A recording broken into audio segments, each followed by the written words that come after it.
All right. Hey, everyone. I'm so sorry about that for getting started late. I am experiencing technical difficulties that I'm not able to figure out. So I decided that we would just go live on YouTube instead.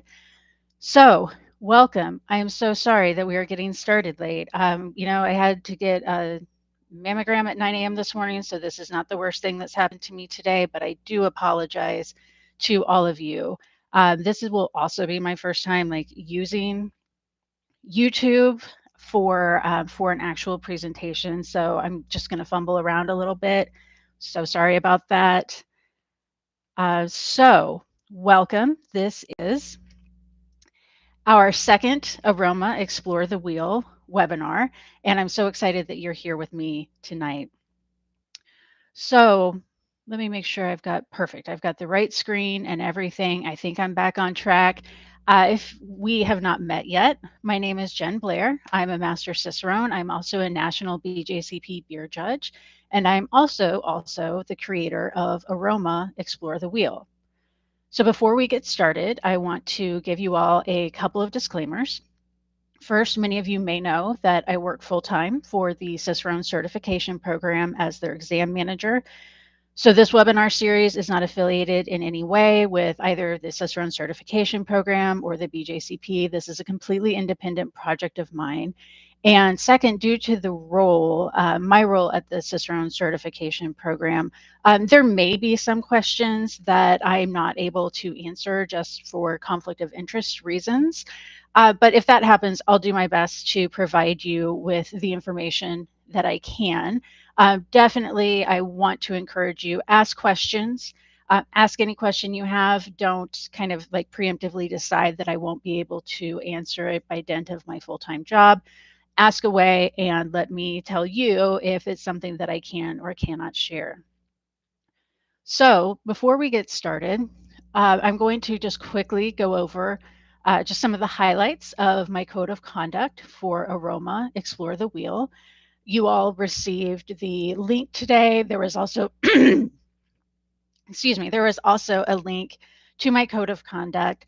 So I'm hopeful that you all reviewed it. And if, there's somebody, I guess, who just really disagrees and wants to be like mean to me or other people, you can leave. So with the code of conduct, the main things is please respect my work, my years of practice and learning. Don't take my materials, teach them as your own, or share them without permission. Also, please don't be mean to me in the live chat. If you want to be mean to me via email, I guess that's fine. So the teaching materials in these webinars should not be shared beyond this webinar unless I have expressly told you this is okay in writing. I'm dedicated to providing a harassment-free experience for everyone. If you need some examples of what will not be tolerated. I think we're all pretty cool here. So I don't think it will be an issue, but I do have just a whole list of things that you should not be doing during these webinars, or probably just in life. So suffice it to say, I will not tolerate harassment of myself or any participants in any form. If there is a violation of the code of conduct, that may result in your immediate dismissal from the webinar and being banned from participating in future webinars. You may report a code of conduct violation by emailing me at jen@underthegenfluence.beer. If something kind of starts going down in the comments section, you can also flag violations there. Since I am not working with the platform I normally do right now, I'm not able to see the comment box, but I will check on that periodically. But, just be cool. I think, pretty sure everybody here is cool. So by remaining on this webinar, you are agreeing to abide by this code of conduct. Just like last time, if you were able to join us last time, totally cool with me if you would like to screenshot any part of this webinar. If you would like to post about the webinar on social media. Actually, I would love if you enjoy this. If you do post on social media, please make sure to tag me so I can share it. And like I said last time, it's super important to me that you all receive the value that you're expecting out of these webinars. And so I hope that you're really excited to be here. I know I'm excited to be here. So that is our code of conduct. And so I'm going over our session overview, and I believe that you all should have also received a link to our blind smelling panel forms. If not, I will pop that into the comment box momentarily. But just to give you an idea of what today is going to look like, we're going to do a couple of warm-up exercises. Then we'll do our blind smelling panel 1. Then we'll do our flavor discussion. I'll have a hypothetical for you. I'm going to put you to work a little bit. Then we'll have our second blind smelling panel. I will do the flavor reveal, we'll do the Q&A, and we'll wrap up. Feel free to ask questions throughout. Like I mentioned, since I'm not on my normal kind of forum, I'm not able to just kind of see the comments and questions as they come in. But just know I've left time at the end to answer any questions that you have. And again, just ask what questions you have. Don't worry about, like, does this sound silly or maybe I missed something? Just ask. Promise you, just ask. I love to get questions. It always worries me a little bit when no one has any questions. So before we get into our kind of routine exercise that we talked about last time, I know not all of you were here last time, so we'll definitely go over it again. But before we get to that, one of the things I wanted to talk about, just when I was in kind of in the brain space of thinking about our breathing techniques, the things we can do to establish our routines before we're going to mindfully taste. One of the things that has happened to me, and I know it's happened a lot, is that sometimes our bodies have other plans for us when maybe you've got a tasting exam coming up or you've got a big judging session and your nose is stuffed up. That's the worst, right? So whether it's from dryness or sickness, having clogged sinuses obviously affects your physical and your mental ability to evaluate beers. So before we get to our pre-tasting routine, I wanted to go over some tips for what you can do for when you feel stuffed up. And understanding that I'm doing this because I do hear from a lot of people, especially if you're traveling, like, oh, my nose is stuffed up. I can't take my exam. I can't, I'm not going to judge very well today. So I wanted to put this in here because maybe that's you right now. And if it is, I'm going to show you some exercises you can do to help clear your sinuses. And if that is you, or if that's something that's kind of a chronic thing for you, maybe you incorporate this into your pre-tasting routine. So the first defense is a good offense. I'm not into sports, guys, so I don't know, but you know what I'm saying. So the first thing we can do is focus on keeping our nasal passages moist leading up to the event. So I have a bedside humidifier. I use it every single night, all year round. I also have a little travel humidifier, just like you see in the picture here. I will pack that with me when I'm traveling and I'm not going to like haul a giant humidifier with me. And I like this type of little humidifier because all you need to do is fill up that reservoir with water. I've used other ones that like require a water bottle. So there's a few different ones that you can use. This is just the one I prefer. And so I like to make sure I have this with me. For instance, later this week, I will be flying to Denver, and not only will I be on a flight, but I will be in Denver, and it's very, very dry out there. So I'm definitely going to make sure that I have my travel humidifier with me to keep my nasal passages from getting dry, from getting swollen. So another thing that I like to do is I have a little face steamer, and it's just a little device that heats up tap water. It makes it steam. You stand in front of it. For years, I would do this exact thing by filling my sink full of hot, hot water, taking a bath towel, covering my head, covering the sink, just kind of like you've seen, like, I don't know if they do that on TV anymore. I remember seeing that on TV when I was growing up. So just, putting a towel over my head, over the sink to inhale that steam.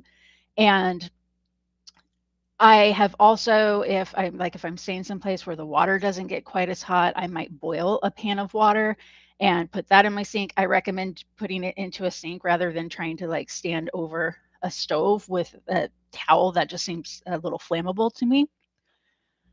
So sometimes I will bring my face steamer with me. I feel a little extra when I do, but I will, like, depending on the location, how long I'll be there, how long my flight is, etc. I may just bring it with me just so I know I have something in case I can start to feel my sinuses like drying up or getting stuffed up. So, speaking of travel, planes are notoriously dry environments. So, I like to plan ahead a little when I know I'm flying somewhere, particularly if it's a long flight. So, one, masks are really helpful for kind of keeping that area around your nose and your mouth humid. And obviously, having that humidity around your nose and mouth is going to help your nasal passages not dry out. And just for reference, the humidity in a typical airplane ranges from 5 to 15%. The humidity in the Mojave Desert is about 5 to 15%. Or I'm sorry, it's 10 to 30%. So airplanes are drier than the Mojave Desert. They're very, very dry. And our senses of taste and smell, right? This is important because our senses of taste and smell are going to be impacted by dry conditions because we rely on mucus and saliva to deliver flavor compounds. And I promise I'll just talk a little bit more about gross body stuff for a couple of minutes. One other thing I like to do, I keep a little container of coconut oil that before a flight, I'll usually put it on my nose. I put it kind of in my nose. I do that because one is going to help stay hydrated. And two, coconut oil is antifungal, antibacterial, antiviral. I'm not at all giving you medical advice. That's what I like to use. Steam, obviously, we've talked about, and then the humidifier. So, back to our plane. Another side effect of flying that we need to consider is cabin pressure. So, low cabin pressure will cause our nasal passageways to swell. So, obviously, when something like our passageways swell, that's going to narrow them. So let's say you're traveling, you don't have a humidifier, or like access to water hot enough to steam. So here are a few things you can do to try to kind of rehydrate your nasal passages. First, drink lots of water when you're off the plane. Drinking lots of water on the plane is also an option. It just kind of depends on how often you want to get up to go to the bathroom, but you want to make sure that you're drinking like more water than you normally would, more water than it kind of feels like you need, because that's going to start replenishing your mucus and your saliva. So that's going to help that the swelling go down. And so you're off the plane, right? We're in a hotel room. And like I said, we don't have a humidifier. And so what can we do? What are some options? You do have several options to be able to kind of create a humid environment for yourself.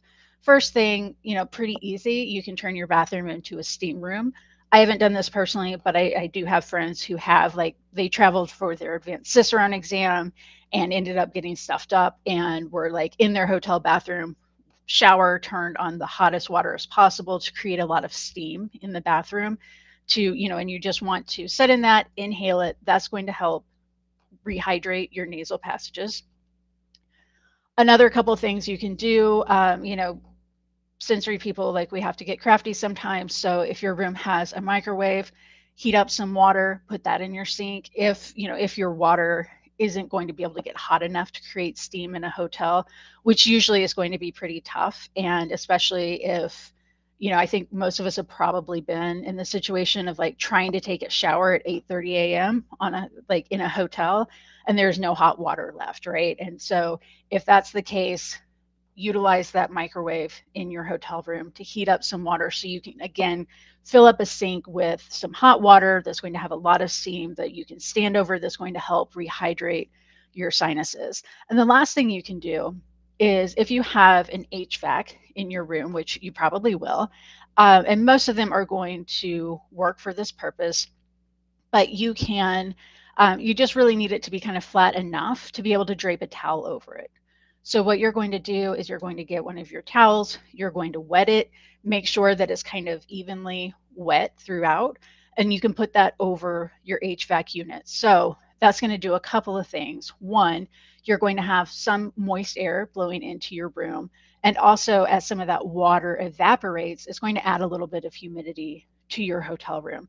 So those are a few things you can do just to try to prevent having, or I guess also to remedy having like dry nasal passages being kind of stuffed up. Really, humidity is going to be your best friend there. So let's say that despite our best efforts, we wake up the day of the event with a stuffy nose. Here's a couple of exercises you can try to clear stuffed up sinuses. For the first method, we're basically going to trick our brain into thinking that we're dying. So your step one, you want to sit up straight, exhale softly. I've seen this technique in a couple of different areas. The breath book, which I'll have that link for you at the end. This is where I got this information from. He recommends exhaling. I've seen a couple of other people explain the same method to say take a big deep breath. Either way, I don't think it's going to be kind of irrelevant for the exercise, but you either want to breathe in or breathe out, right? So then our next step, you're going to pinch both of your nostrils shut, and you want to hold your nostrils shut for way longer than you feel comfortable doing. And this is the very important part. So if you're like me, like as soon as I like plug my nose, I'm immediately like, oh, I need to take a breath. I can't hold my breath. You're going to, if you immediately feel like that, just wait a little bit longer and then wait a little bit longer after that. And when you have what James Nestor calls a very potent sense of air hunger, you're going to release your nose, take a very slow and controlled breath in through your nose. If your nose is still so congested that you cannot take a slow, deep breath through your nose, you can also purse your lips and take a slow, deep breath through your mouth. But what we're really trying to do here is get those sinuses clear. So really try to take that slow, controlled breath through your nose. You want to continue that, just that calm, controlled breathing for about 30 seconds to a minute. And if your nose hasn't cleared, you can just kind of keep repeating these steps until your nasal passage is clear. So this works because your brain realizes that you're not getting enough oxygen when we're pinching our nose and we're holding it for way longer than we want to. And what happens is that your survival mechanism kicks in and it's like, oh no, we can't breathe. We need to clear these sinuses right away. So your survival mechanism will kick in and hopefully will clear your nasal passages for you so you can get enough air. Another method you can try is the tongue method. And I can attest that the pinching your nose, waiting, and then, inhaling through your nose is very, very effective at cleaning out your sinuses. If that doesn't work, or I guess if you just want to try another method, with this one, you're going to press the tip of your tongue to the top of your mouth and release it. So it's just like press, release. When you release, then you want to press between your eyebrows on your forehead. And you're going to keep repeating this. So it's going to be tap your tongue, press your forehead, tap your tongue, press your forehead. And you're going to continue to do that for about 20 seconds. And this can work because what we're doing when we're doing tip of tongue, pressing between our eyebrows, is we're actually rocking a bone in our nasal cavity back and forth. It's called the vomer bone. So rocking this vomer bone back and forth can also help clear your congestion. So one last method you can try, let's say neither one of these work. Another method you can try to help clear your sinuses, you want to take your right thumb, place it underneath your left cheekbone, and you want to push in and you want to push out. So you want to kind of pull those sinuses out. Then you're going to take your left hand. I can't do this because my headphones are covering my ear, but you want to grab the lower part of your left ear and pull it straight out. So what we're doing here is you've got, your sinus passageways connect through here. So by kind of doing this, you're helping get them open up so they can drain. You want to hold that for about 10 seconds, and then you just switch to the other side. So left thumb to right cheekbone, push in, pull out, take your right hand, pull your lower ear straight out, hold it for about 10 seconds. So I know it seems a little weird, but if you are one of those people who has had this issue, hopefully this will be helpful to you because I truly understand that panic of like, I've done all of this preparation and I'm ready to go, and now my nose decides to rebel against me. So, when you're recovering from being sick, you've been traveling, your nose is all dry and stuffed up. Now you have a few tools to help rehab your nasal passages so you can get back to, evaluating beer. So, if you were here last month, you recognize this picture. This is kind of my version of the calm blue ocean. So, before we get to our blind smelling panel, we're going to go through our preparation routine, our pre tasting routine. Um, and we're doing this because you want to calm yourself down. You want to be able to focus on the task at hand. And we will do this at the beginning of the first blind smelling exercise for each webinar. So today I'll lead you through some of the things that I do. I encourage you to explore what works for you, what doesn't. The goal of like me kind of explaining some of these things isn't for you to do everything exactly the same way I do. It's to kind of give you space to figure out what works for you and then practice it. So I want you to create a ritual that you perform at the beginning of each tasting session. So that's whether you're doing practice panels at home, you're taking an exam, you're judging a flight of beer. Your ritual should help calm your nerves, focus your mind, and signal to yourself it's time to evaluate mindfully, right? And if you have that routine, is going to make it one, you're going to be much more focused, you're going to be much more calm, both mentally and physiologically. And practicing your ritual is going to help you really focus on the task at hand and keep you from getting too distracted from external things in your environment. You know, lots of things in our external environment that obviously is external is outside of our control. It can throw you off your game. I know, I've been there. I've had it happen to me, which is why I know why it's important to have this kind of a routine. You know, you could have like kegs being dropped, people just like not realizing that there's something serious going on and making noise. And if you have this routine, being able to kind of just drop in to that brain space where you're ready to focus, your brain's like, okay, I got this. We're ready to go. I understand what's happening, what the goal is in front of me. If somebody like does not know how to clear their nasal passages and keeps blowing their nose loudly, that's going to distract you less. So you'll find that this is going to make you calmer, clearer mind, and you'll be more confident. And I say that also because let's say that you are going into an exam situation, just knowing that you have that routine that you can do, before your tasting panel begins, is just really going to make you more confident, right? Because you are controlling some of the parameters that you can control. And that's something that I really encourage you all to do. When you have something, like let's say, your goal is taking a beer exam, and, it's important that you can walk in and you can feel confident. And so this routine is going to help you with this.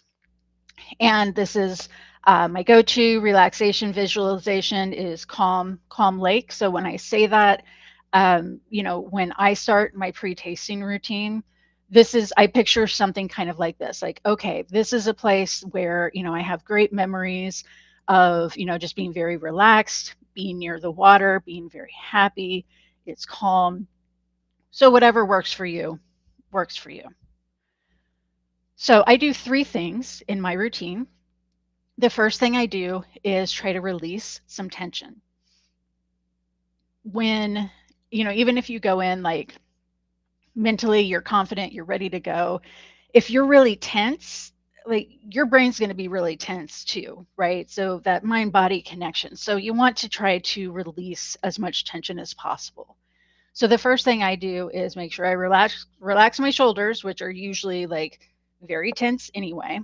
Relax my shoulders, kind of roll them a few times, just kind of get out, those like creaks and cracks. I make sure that I unclench my jaw, which is also normally clenched, even in my sleep. And I'll, maybe like do some neck stretches just to, again, I'm not, you don't need like a super limber neck to be able to be a good taster, but it does help to release that tension, especially because for a lot of us, we spend our days, hunched forward over keyboards, over phones, whatever. So it's good to just kind of roll some of that out. I also like to do just a quick lat stretch. I just do one of these, touch my forearms over my head. I may like stretch out my chest a little bit. Again, just going through this, when I start doing this, my body is already like, all right, we know what time it is. It's time that we're going to be like evaluating mindfully. The next step is breathing. And I will go through a couple of exercises really quickly because I know that for some of you, this is kind of a repeat of last month. But your breathing exercises, they have a lot of benefits. Obviously, it's going to help you focus when you're stressed. It's going to decrease your blood pressure. It's going to increase your alertness. And your proper breathing technique, as much as possible, just in life and especially when you're tasting, all of your breathing should be done through your nose and not your mouth. So, proper breathing technique, always through your nose, not through your mouth. There are a lot of reasons for that. Again, I highly recommend the book Breath by James Nestor. I will say that there's kind of a Venn diagram between like, this is interesting. I like to learn about how my body works, and like Andrew Huberman, biohacking, like Wim Hof method, kind of that like wellness, like dude wellness kind of thing. So it does veer a little bit into that territory. I'll just warn you when you read the book, but there is a lot of good information in there. And from what I can tell, there's nothing in there that's going to harm you, right? So it's just one of those things that it's like, if you read it, take the things that work for you, leave the things that don't. But breathing technique is very important for a lot of reasons for us. So the first technique I'm going to explain to you is box breathing. So with box breathing, you're going to inhale for a count of 4. And again, when you're inhaling, you want to inhale through your nose. You also want to breathe from your diaphragm first and then fill up your lungs. And, a lot of times we breathe very shallowly. We just kind of breathe right into our chest.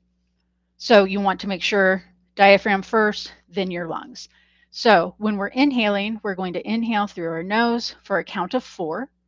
You're going to hold your breath for 4, a count of 4 again. You're going to slowly exhale for a count of 6, and then you're going to just pause for, a count of 1 at the very bottom of that breath, and you're going to do the cycle again. 4 counts for inhale, 4 count hold, 6 count exhale, 1 count chill out. The other one that I will tell you about, and this is the one that I use personally. I use the box breathing technique for a lot of things. It is fantastic for helping you focus. But the one that I like to use, if particularly if I'm feeling like really nervous about like whatever tasting I'm about to do, is alternate nostril breathing. And if you've done yoga before, you may have done this in your yoga class. But basically, all we're doing here is breathing in and out through one nostril while holding the other nostril closed, and then we swap. So the way that you do this is, let's say you're going to hold your right nostril shut. You want to inhale through one nostril. Then you're going to close that nostril, open the other nostril, exhale, inhale again, switch. So you want to be switching when it is time to exhale. So you're going to do like exhale, inhale, and you just keep switching your fingers over to each side.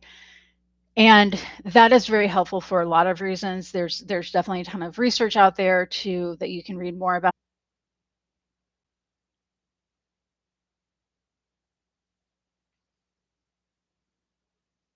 Okay, hopefully I'm back. I will wait for verification that I am in fact going.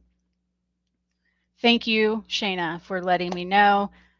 This is obviously not my night for a live webinar. So I apologize for that. Let me get back to sharing my screen and making a look at this very relaxing photo of this lake. So like I was saying, you want to be specific in what it is that you're doing, and that's going to help you focus, right? Then this isn't for tonight. This isn't as applicable.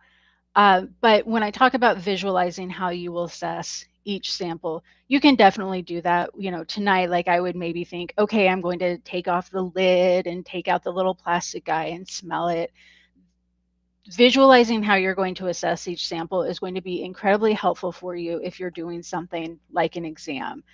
You know, so if you know, like, hey, here are my off flavors that I'm going to be tested on. Here's how I'm, you know, how I'm going to approach that. So it's always worth the time to kind of build a strategy. So what I'm going to do now is give you all about a minute to go through whatever your routine is, whatever it looks like, and then we will get into the blind tasting. So again, I held up 5, I don't know why. Take 1 minute and just, you know, figure out what is your routine.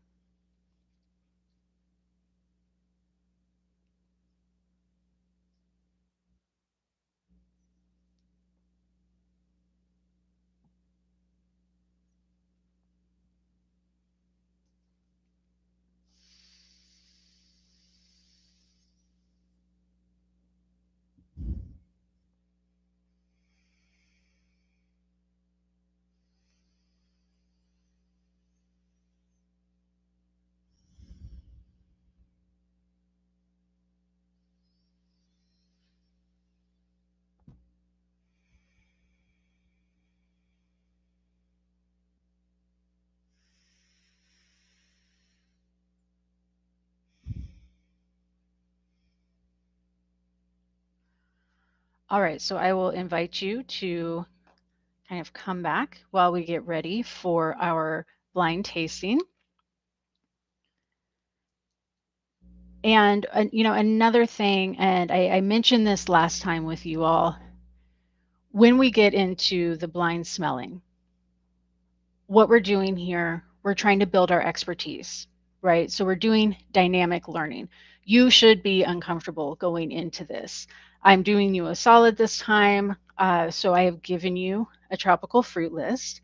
And you may remember, if you were in our last Aroma webinar, that one of the exercises we did was just take a couple minutes and just write down as many tropical fruits as we could think of. And that's really kind of twofold.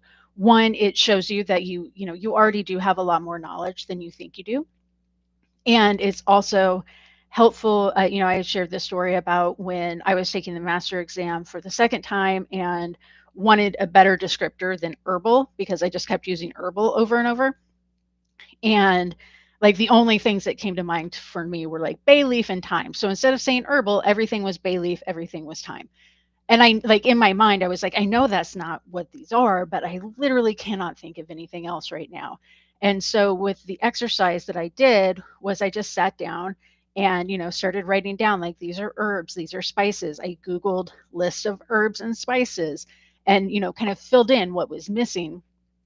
And that was so beneficial for me because, like, just like that, you know, in the span of like 10 minutes, I expanded my vocabulary and I had a much better, you know, grasp on different herbs, different spices, different flowers, things like that that I could use going forward.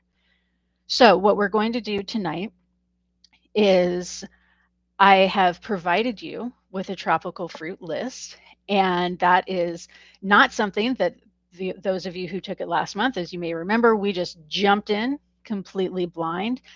So I would like to hear from you all who have done both, if there is one that you prefer over the other. Of course, if this is your first time here, I want to hear from you as well. But this time I thought, you know what, I'll just give them a list and see if, you know, I just want to make sure I'm doing more good than harm. So looking at this tropical fruit list, we The vials you have in front of you, you should have all 6 vials. None of them are, or I'm sorry, they are all brand new. So if you were in the webinar last month, these are totally new aromas, right? So I'm going to do you another solid, and I'm going to tell you that your vials in front of you are not coconut. They are not guava. They're not mango, papaya, passion fruit, or pineapple. So those were the 6 that we had last time. The remaining ones that are on this list right here, those are in front of you. You have 5 different aromas.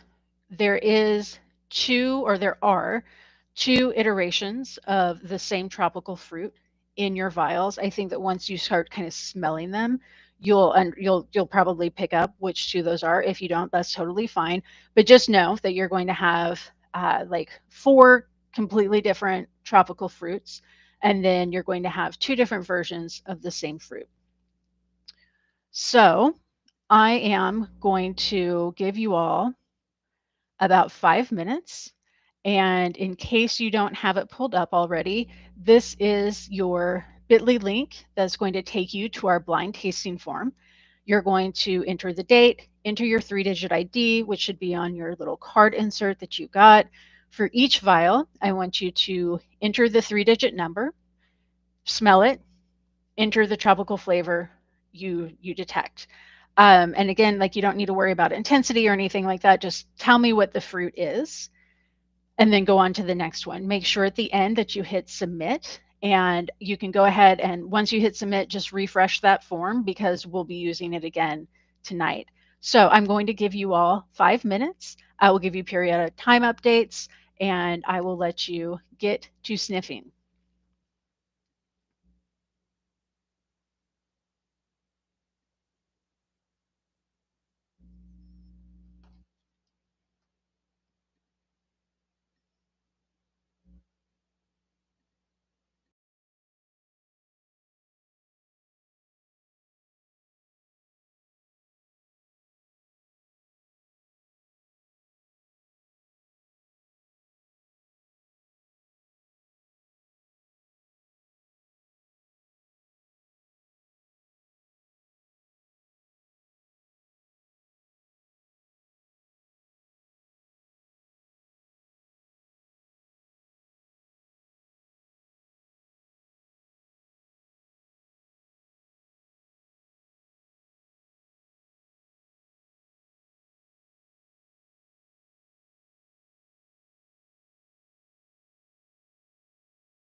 All right, you have about 2 minutes left.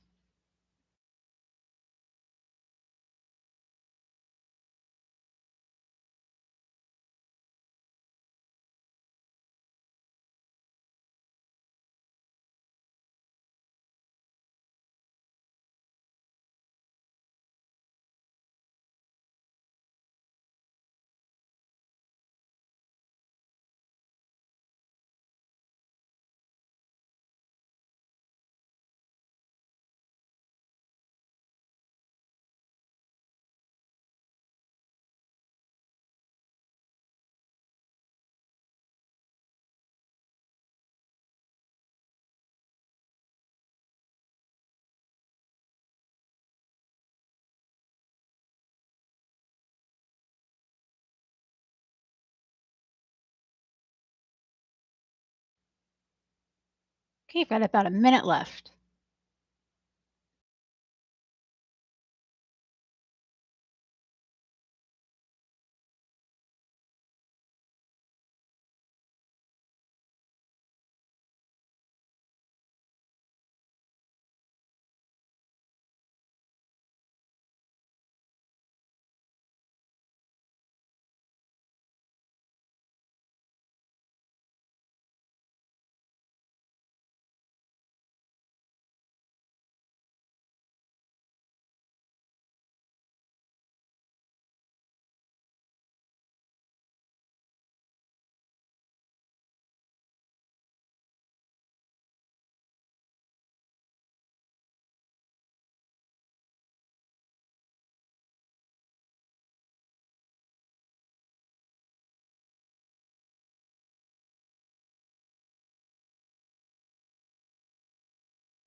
All right, so that is 5 minutes.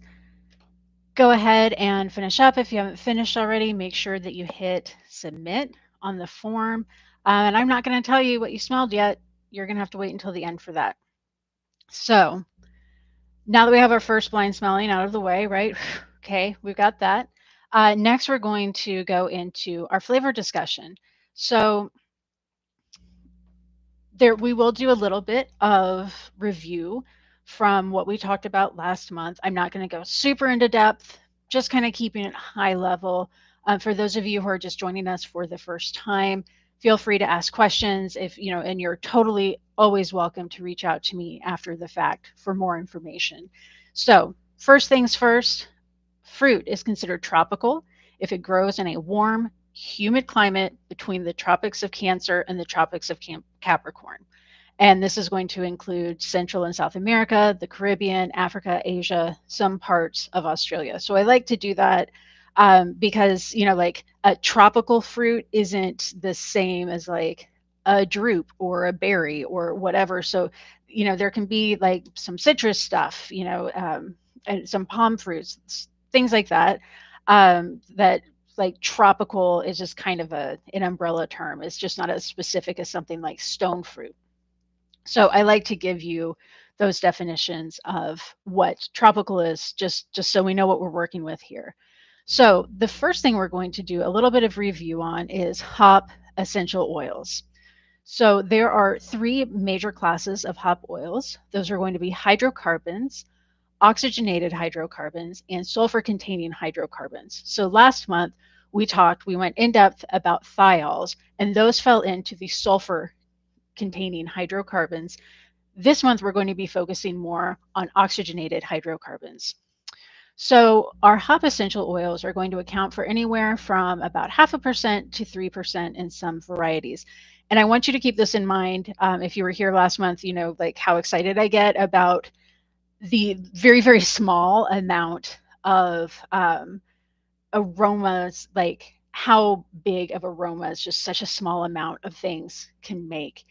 So keep that in mind. Hop essential oils, 0.5% up to 3%, like it's not that much. Most of those are going to occur below our individual flavor thresholds, but you know, it's kind of the sum is greater than its parts or whatever, however that goes. They will kind of create distinctive aromas synergistically. So our hydrocarbons, this is going to be our first group of hop essential oils. Those are going to make up 40 to 80%. They're extremely volatile, which means that they're going to boil away very quickly. You're really not going to have that many hydrocarbons, if any, left over at the end of your boil.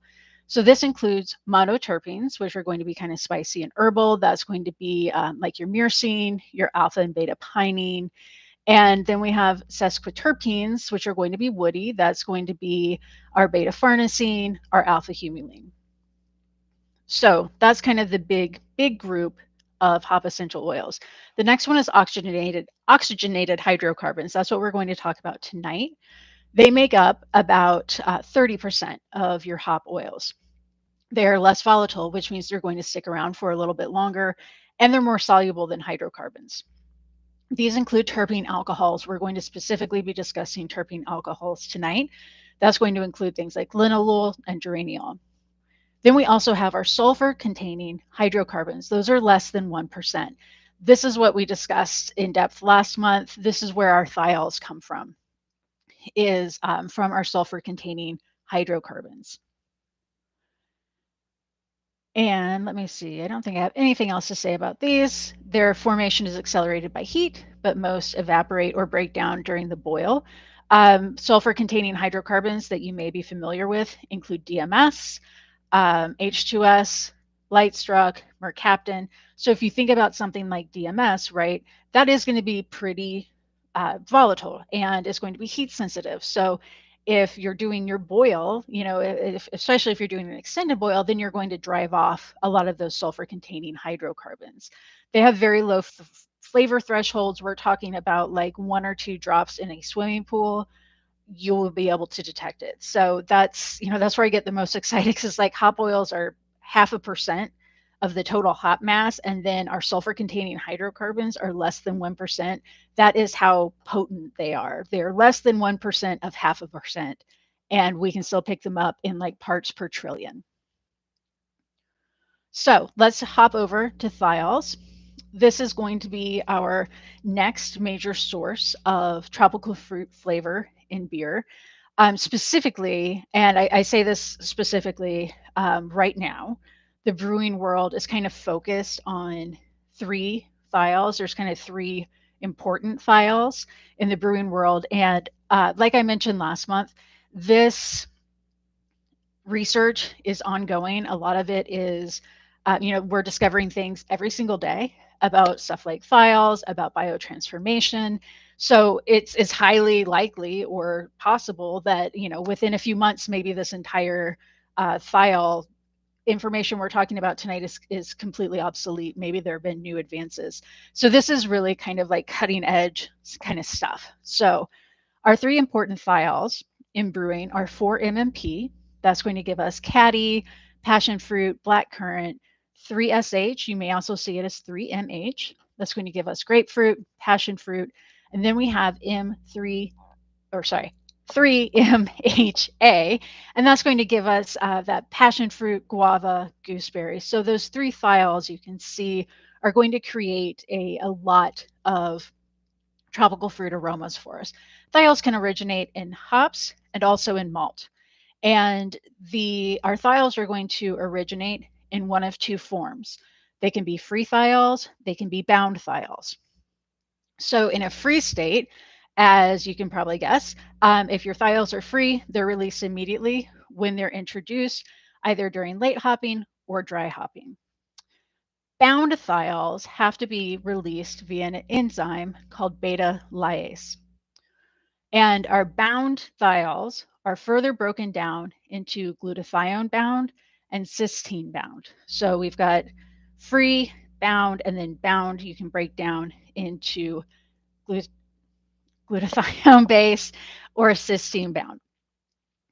And beta lyase is that enzyme that we need to be able to free those thiols, and it's encoded by the IRC7 gene. So most brewers' yeasts don't have that gene necessary to create the beta lyase enzyme, which kind of makes sense, if we're talking about which kinds of yeast strains we've selected for over the years. Something like thiols is a pretty recent development. So we haven't been developing yeast to be able to free these bound thiols. There are some strains that do have a functional IRC7 gene, but what happens is our wort is too nitrogen rich for that gene, or I'm sorry, for that enzyme to be created. So we are going to be able to free those bound thiols by using some kind of thiol boosting product. So that can be something like phantasm, that can be something like thiolized yeast. So now we're going to talk about biotransformation. I have this picture of coriander here, and I realized like right before this that I put this picture in thinking I was going to talk about coriander and citra, and I didn't. But a pretty famous biotransformation experiment was by Scott Janisch, and he talks about it in his book, The New IPA, where coriander is going to release a lot of the same kinds of aroma as something like citra will. So you can actually substitute coriander for some of those more expensive hops to still get the same aroma. So that's why there's a picture of coriander here. If you read The New IPA by Scott Janisch, he'll talk more about it in depth. So I'm going to give you first kind of a technical definition about biotransformation. So this is bioflavoring, biotransformation, same thing. This is a way to enhance or alter aroma and taste characteristics of beer through production and conversion of flavor compounds and precursors by biological methods. The second definition is more to the point. It comes to you courtesy of Escarpment Labs. I can't say enough about Escarpment Labs. If you don't already subscribe to their YouTube channel, I highly, highly, highly recommend that you do. But they do an amazing job of breaking down jargon and complex like chemical topics into what brewers specifically need to know. So their definition of biotransformation, the process by which yeast change less desirable or flavorless compounds into more desirable and bold flavors and aromas. So in other words, you're getting something from nothing or something from something less. We have two categories of biotransformation. We'll be talking about both of them tonight. That first category is going to be conversion of aroma compounds. And the second category is going to be the release of bound aroma compounds from precursor forms. So last month when we were talking about thiols, we were talking specifically about that second category of biotransformation. So let's talk about terpenes and terpene biotransformation. Terpenes, obviously, they are found in hops, and they're going to influence your flavor, your overall hop intensity. And terpenes are also a really big topic in like the cannabis industry. You can actually, I've been able to find more helpful information by looking at like cannabis sources on terpenes than I have with beer. Again, just because these are kind of newer concepts for brewers, whereas for something like weed, like your terpenes are something that is part of that product, kind of that flavor profile that your customers are looking for. So like I mentioned, our terpenes are going to fall under the category of oxygenated hydrocarbons. Much like our thiols, your terpenes are going to be in two forms, free and bound. So I'm going to specifically talk about geraniol tonight because that is very, very abundant in a lot of different hop varieties. And the geraniol, sounds like geranium, right? So it's going to give you rose, it's going to give you floral. Through biotransformation, that terpene alcohol is going to biotransform into something like citronellol. So that's going to give you lemongrass, citrus, nerol, which is citrus, lemon lime, and linalool, which is fruity or Fruit Loops. For me, linalool comes across a lot more as lavender, but I totally see how it can be Fruit Loops as well. So when we're talking about biotransformation, this isn't something that we're just going to see what biotransforms. You're looking for specific hop-derived compounds when we're talking about biotransformation. So with my next slide with SpongeBob here, I kind of have that for our biotransformation factors because I remember I don't know, 6, maybe 7 years ago, kind of when the biotransformation with, through using your hops kind of came into the beer world, and everybody was like, biotransformation. And like it was this magical thing that only happened with hops. Biotransformation happens every time you brew a beer. Biotransformation happens in a lot of things. So just keep that in mind, that like biotransformation isn't this big umbrella term, or it actually is this big umbrella term. It's not, biotransformation doesn't specifically only happen with hops. So let's summarize some of these factors that are going to affect our biotransformation. And one of the things I think is super cool about using something like biotransformation, using or maybe substituting thiol boosting products, is that we can both have identical recipes, right? But maybe I can pull some different levers in brewing that's going to give my finished beer more tropical character. Was, let's say you're like, boo, tropical flavors, I don't like those. Then you don't have to, use these biotransformation steps. You're not going to get the same level or intensity of tropical fruit flavors. So that's just something I think is really cool. So these are different levers that brewers can pull to impact biotransformation.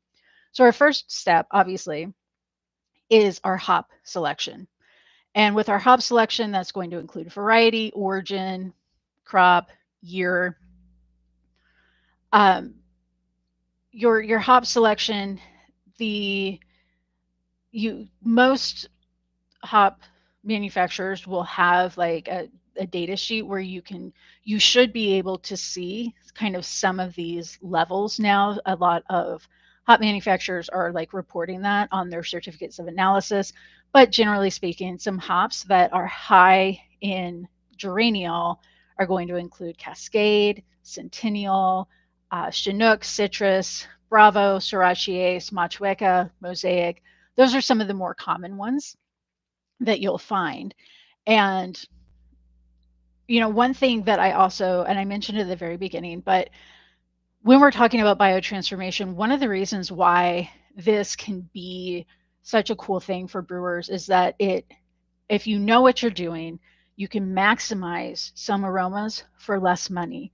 So think about a hop like Centennial.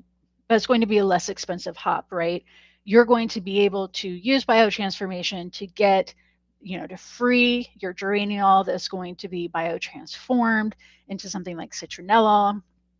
You can use a lesser expensive hop in place of a more expensive hop to get those same kinds of aromas, right? So you can get that big citrusy aroma just from understanding how you can use biotransformation in your brewing process rather than using a more expensive hop. So it is important to understand that, like, that is part of a reason why understanding biotransformation is important, because it allows you to get more out of your ingredients. So the second consideration we have is our dry hop addition timing. So we have, obviously, if we're adding hops during our boil, or actually if you're adding hops above 180 degrees Fahrenheit, that heat is going to isomerize your alpha acids, right? It's going to create bitterness. Our aromatic compounds are more volatile. So the longer the hops are in the boil, the more those aromas will boil out. So that's where dry hopping comes in. And with dry hopping, this is the part that is, kind of newer information for craft brewers. And I do think it's really cool once you kind of understand what these hopping schedules look like after your boil. So if you're going to dry hop during the early stages of fermentation, you're going to get better extraction of non-aromatic precursors. So you're going to get like prethiols if you're dry hopping. And when I say early stages, that can be, while you're whirlpooling, that can be right after knockout, but early stages means at the very, very beginning. If you're going to dry hop during active fermentation, so a few hours later, maybe a day later, if you're dry hopping during active fermentation, you're going to get greater extraction of those hop compounds like geraniol. So you want to do something like your whirlpool edition. That's going to help you free some of those non-aromatic precursors that's going to turn into thiols later. If you're using something like Phantasm, you're also going to add that during whirlpool or at the very beginning of fermentation. So that way, again, we're maximizing the thiols. Then we want to dry hop during active fermentation. This is going to be a second dry hop. That's going to result in those greater extractions of hop compounds like geraniol. And then if you're dry hopping later, like let's say after fermentation, that's when you're really going to be minimizing the loss of your volatiles, because when fermentation is finished, right, or I should say as beers are fermenting, there's going to be CO2 blowing off. When that CO2 is being stripped off, it's also taking aromatic compounds with it. So if you're waiting until your fermentation is finished, you're not really seeing any more bubbles in your airlock, or we've seen those big bubbling buckets in breweries from fermenting beer. Once that's finished, you can dry hop, and that dry hop you're really doing just for the aroma, just to maximize your aromas. And I remember actually like 15 years ago when dry hopping, the concept of it became kind of popular in like both the pro and home brewing worlds. And I remember like going into breweries and being like, did you dry hop this? Like I was like so knowledgeable. That was going to be the question I asked. So they knew that I knew something about beer. But it usually just means you're adding like another round of dry hops after fermentation is complete. So that way you've got all of those hop aromas. Your brewing process can also affect biotransformation. We were just talking about, your different products that you can use. Obviously, your yeast strain, where if you recall from our thiol conversation last month, we talked about mash hopping as a way that you can extract more of those precursors from both your malt and your hops. And you also have like environmental considerations. What is your pH? What is your temperature? Those are also going to affect what kind of extraction, what kind of biotransformation is happening. And last, of course, is your yeast strain. So again, most yeast suppliers now, I believe, will have information on the biotransformation powers of different yeast strains.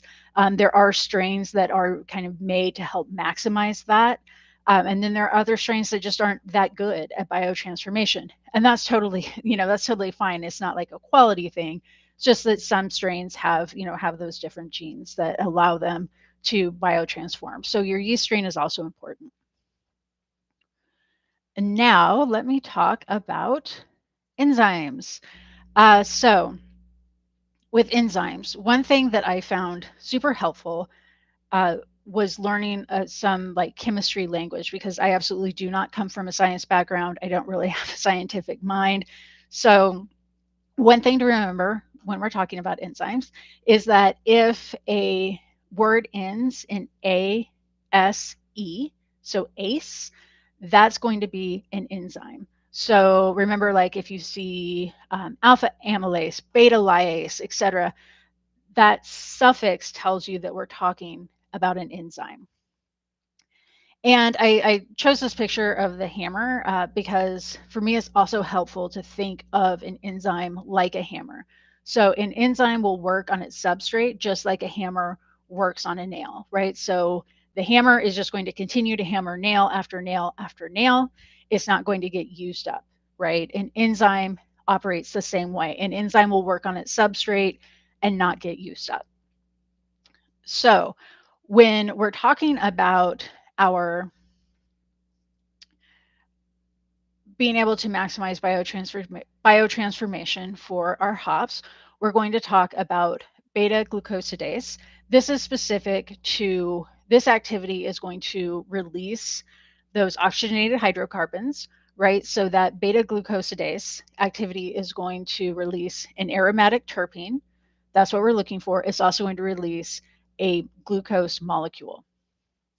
So those are the two things we're going to get from the beta glucosidase. This is going to come from our hops. This is what's going to give us our hop biotransformation.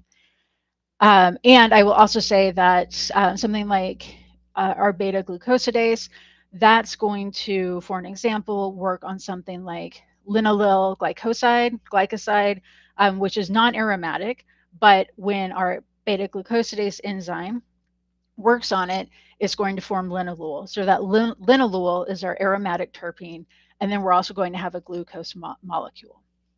The next enzyme we'll talk about is beta lyase, and this is going to work on thiols, right? This is the enzyme for thiols.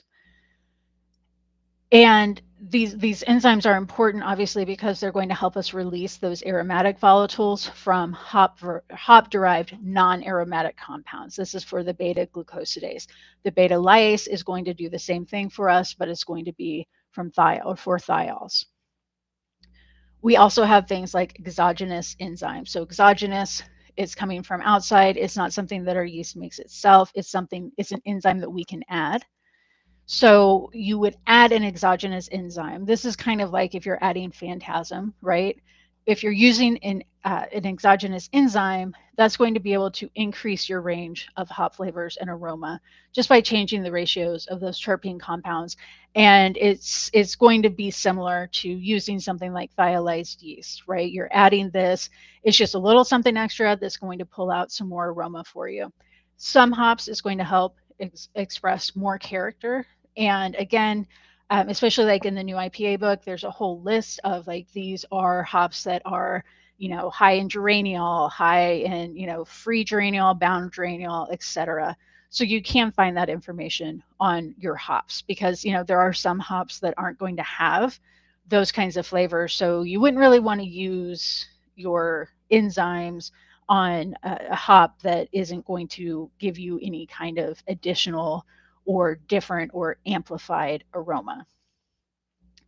And it's interesting, and of course this is Lallemand information, but their exogenous enzyme they have for biotransformation is called ABV aromazyme. They have reported that when you're using that enzyme, it can increase your linalool by 300%. So it's really easy to add something like these exogenous enzymes to really boost that aroma. So I have a hypothetical. Actually, it's more like a pop quiz for you hotshots. And also raise your hand if you knew that Pop Quiz Hotshot was from Speed. I knew it was something. For some reason, I was thinking it was A Few Good Men. So what I'm going to do is let's walk through a hypothetical situation. So let's imagine that we're asked to build a beer recipe that's going to maximize our hops to add bitterness, as well as to obtain as much tropical fruit aroma as we can. And not just our hops, right? We want to maximize our biotransformation ability. So let's say, your boss comes in and is like, hey, I heard this word biotransformation, make it happen. I don't care. Like real CEO behavior, right? So let's also imagine we've got our beer recipe, right? We want to maximize biotransformation. We can use thiol boosting products. We can use exogenous enzymes. So what I want you to do, and I'm going to give you just like a couple of minutes to do this, but I want you to jot down what steps you can think of to maximize the tropical fruit aromas in the finished beer. And I'm going to give you a couple of minutes. I just want you to think through what we've talked about tonight. I've done some referencing of thiols. If you were in the webinar last month, you hopefully remember a little bit of that. So just take a couple minutes and write down what steps you would take.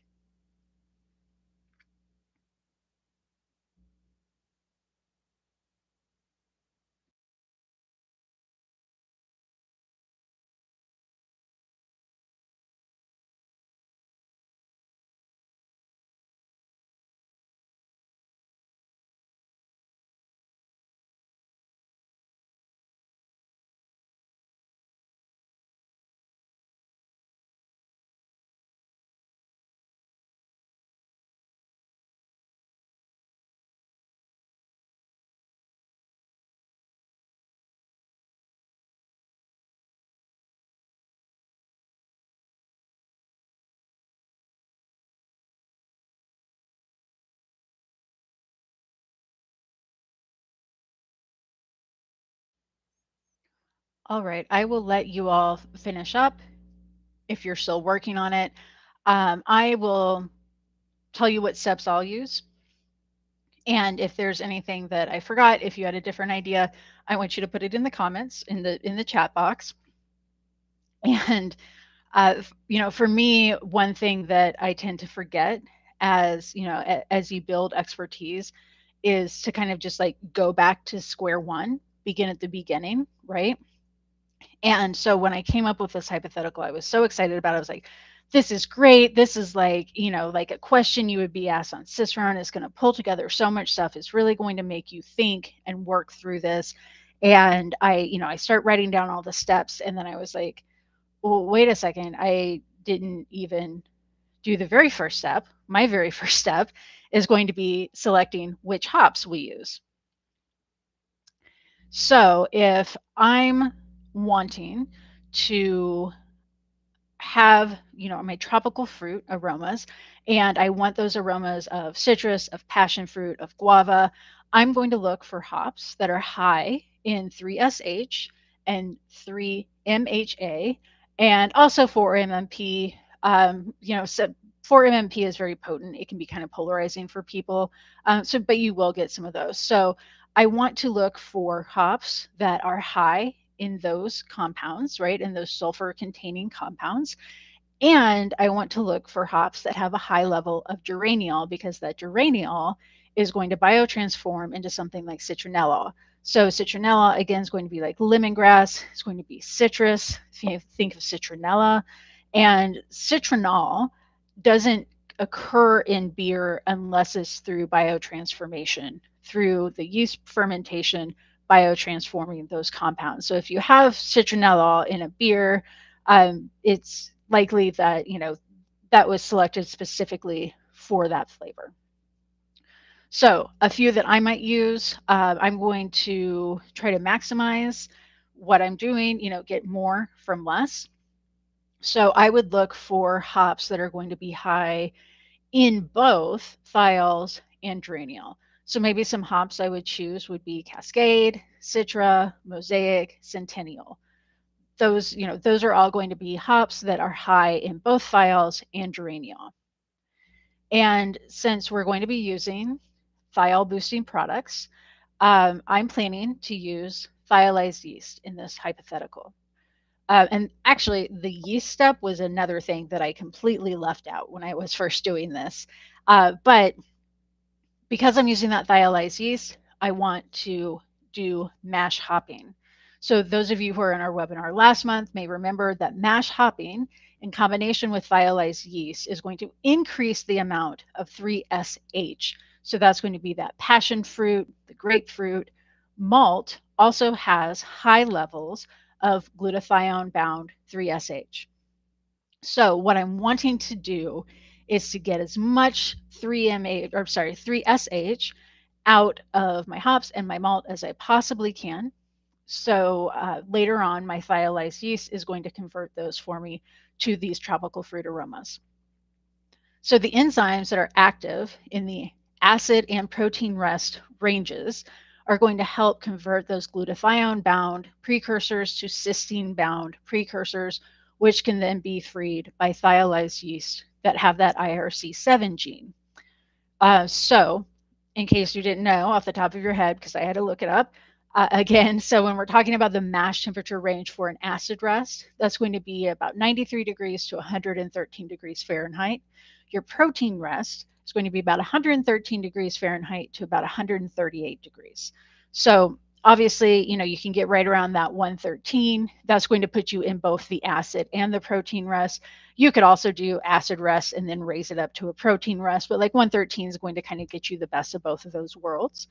And that rest is what you're going to do in conjunction with mash hopping, because that's how you're going to convert some of those glutathione bound thiols to our cysteine bound thiols, which can then be released by our thiolized yeast. So next up, we're going to add our bittering hops during the boil. I'm not going to go into like a whole hopping schedule here. Let's just say that we're adding the amount of hops we need to get the desired bitterness level. So for bitterness, maybe I'll go with Cascade and Centennial. Then we're going to add two things to our whirlpool. The first thing we're going to add is phantasm. So phantasm is going to convert precursors to more 3SH and 3MHA. Your phantasm needs to be present during active fermentation. Most of what I've read recommends adding it to your whirlpool. But nevertheless, it needs to be there for your active fermentation.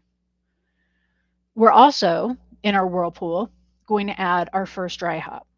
So remember that dry hopping during early fermentation is going to result in better extraction of those thiol precursors. So whirlpool hops, we're doing phantasm. This is our first dry hop.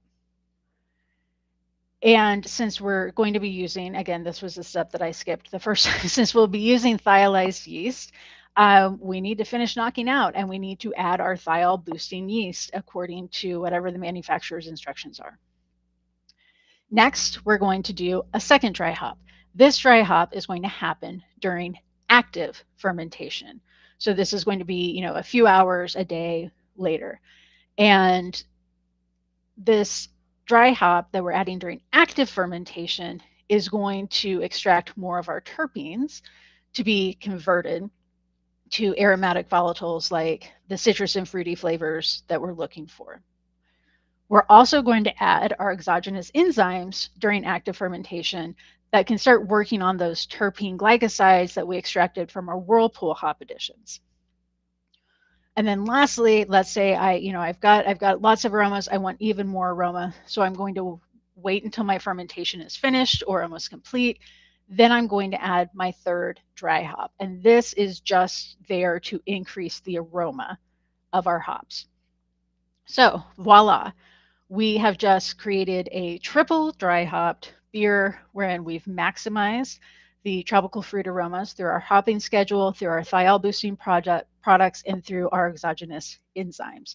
So like I said, I was like super excited when I put this together because I'm a nerd, but also, like as I'm putting this information together, I'm like, oh, okay, yeah, like I'm being able to like pull some of these things in and see the theme and kind of figure out like, all right, let's say this is something that I'm asked to do, or even like as a homebrew or something that I want to do.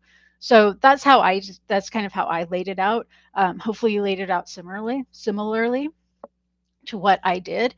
And the last thing that I want to talk about before we go to our second blind smelling exercise is this is related to some of the vials that you have in front of you.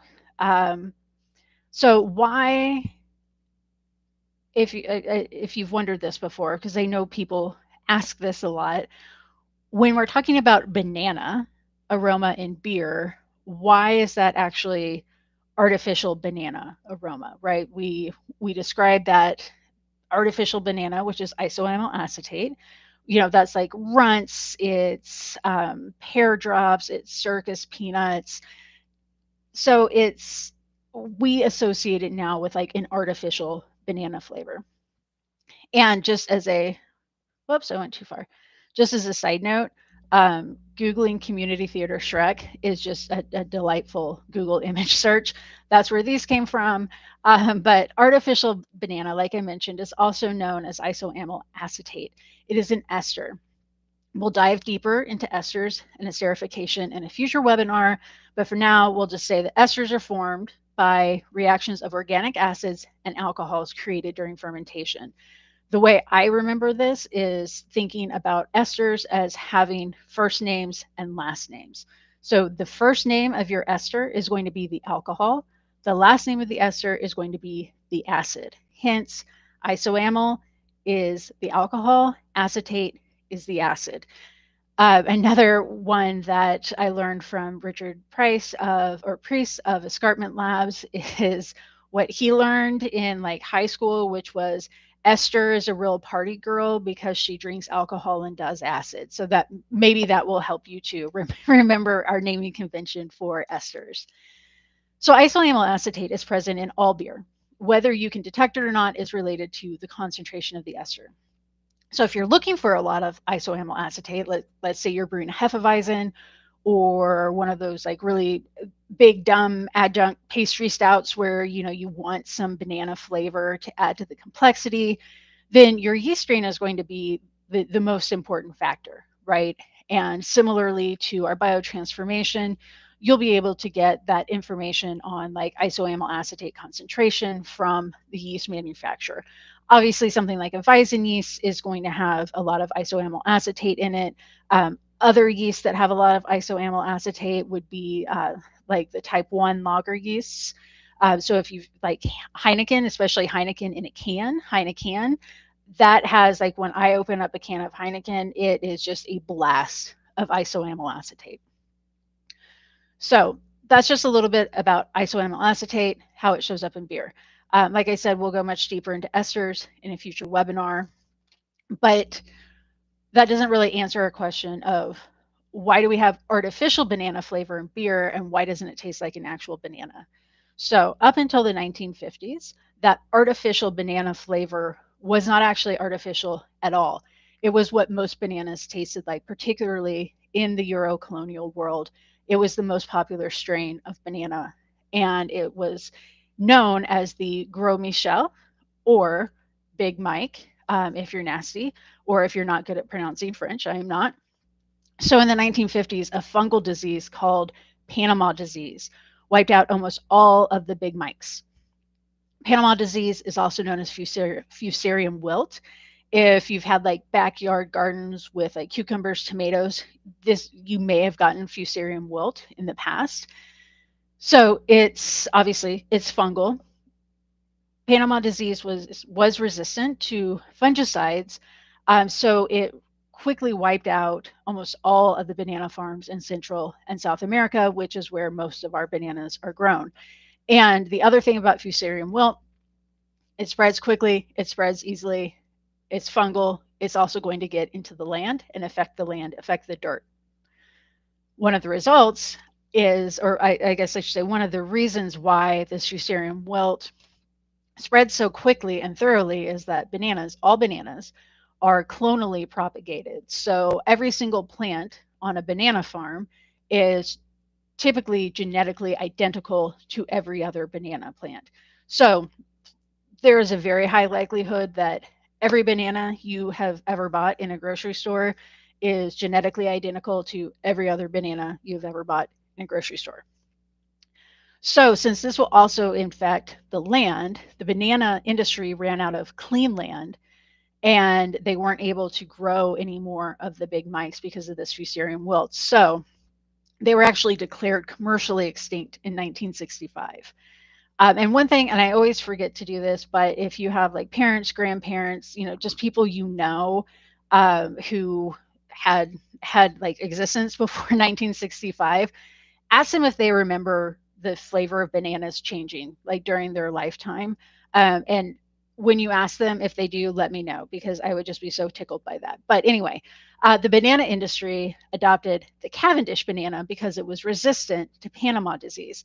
So the Cavendish banana is what we think of today as like that true banana flavor.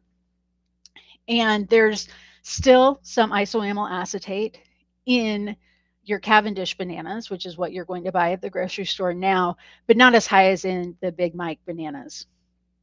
But if you smell like a really ripe banana, you will detect that higher level of isoamyl acetate. So that's just a primer on why we describe banana flavor in beer as being artificial or fake banana. It actually didn't used to be artificial or fake. It was the preferred banana flavor, and now it just doesn't occur in banana varieties. So now we're going to move on to our second and last blind smelling exercise. Everything will be the same as the first blind smelling, except that I'm just going to give you a couple minutes instead of 5 minutes. Before you get started, I would like for you to take your vials and just kind of mix them around, just so that way you're not smelling them in the same order that you did the last time. So again, after you finish with the second blind smelling exercise, make sure to hit the submit. And after that, I will do the flavor reveal.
All right, just take a few more seconds, start to kind of wrap up your second blind smelling panel.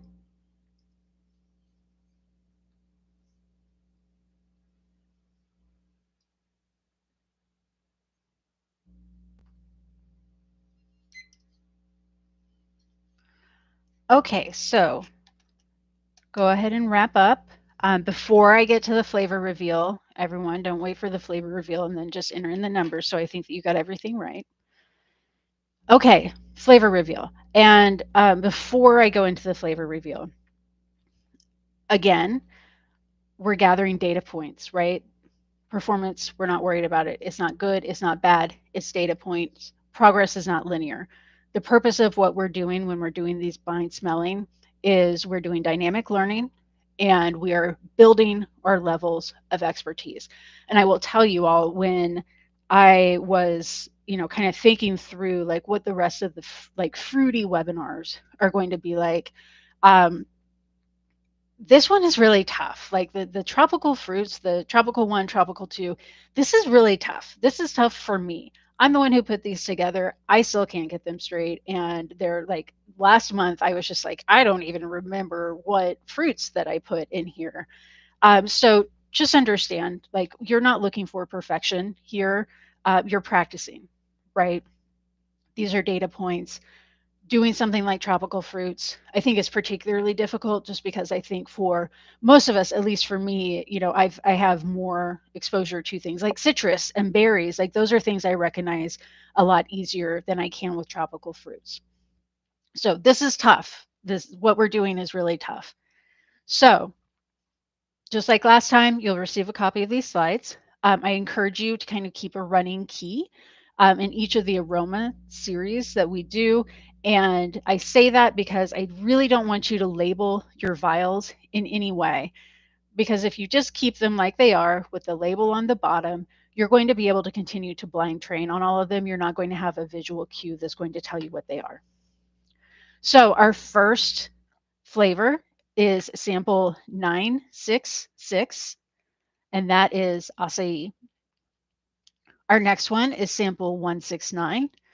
That is our first banana. Next, we have 492. That's dragon fruit. 263, isoamyl acetate. That's our second banana. And then we've got 790, kiwi. 981 is lychee. So, like as you'll remember, I told you, you have two iterations of the same fruit. You have banana, which is more of like a true, I guess we can call it Cavendish banana aroma, and then you also have isoamyl acetate. So I wanted to make sure to include both of those, just because, like we just talked about, banana flavor, when you say banana, it's not always banana, right? Sometimes it's fake banana. So I wanted to make sure that you had those two side by side so you can kind of smell what the difference is. All right, last thing. This is my list of sources. This is where I got all of the information that I used to prepare for tonight. Yeah, they're right there. Like I mentioned, if you don't already subscribe to Escarpment Labs on YouTube, highly, highly, highly recommend doing that. They do fantastic work. There's so much amazing content on their YouTube page. And with that, we will wrap up. If you all have questions, please put them in the chat. All registrants will receive a follow-up email. You're going to have a link to the recording, which you'll have access for 30 days. If you need access beyond that, just let me know.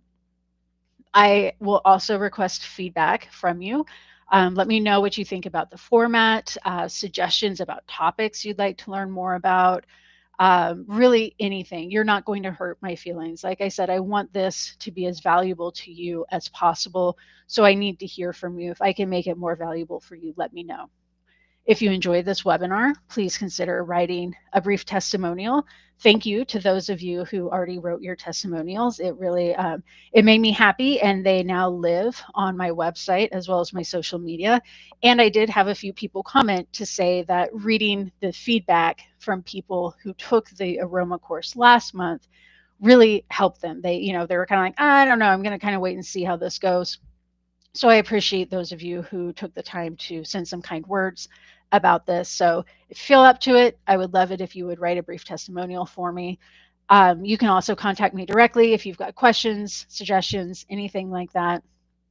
Our next webinar is going to be on Thursday, March 27th at 8 p.m. Eastern. And I will try to get all of my technological things more in line than I did this time. Our next webinar is going to be stone fruit. The deadline for the full registration, when I say full registration, that means the deadline to register to receive the vials in time. That's going to be the week prior. So Thursday, March 20th will be the deadline to order those. And I've got a really, really fun bonus sensory exercise. Well, I think it's really, really fun. Bonus sensory exercise that we'll be doing next month as well. So let me see if anybody has any questions. You can put them in the chat. If you don't feel like putting them in the chat, you want to email me later, that's totally fine too. I'm not seeing any questions, so I'm going to assume that that means that nobody has any questions. If you do, you've got like 2 seconds to get it into the chat, or you can ask me about it later. So thank you everyone for joining me tonight. I apologize again about our technical difficulties, but I really, really appreciate you being here. I appreciate you participating in this. I think this is such a cool thing, and I really love that you all think that it's a cool thing too. And I'm just really excited to see where we can all go with it. So with that, I will say good night to everyone and thank you again.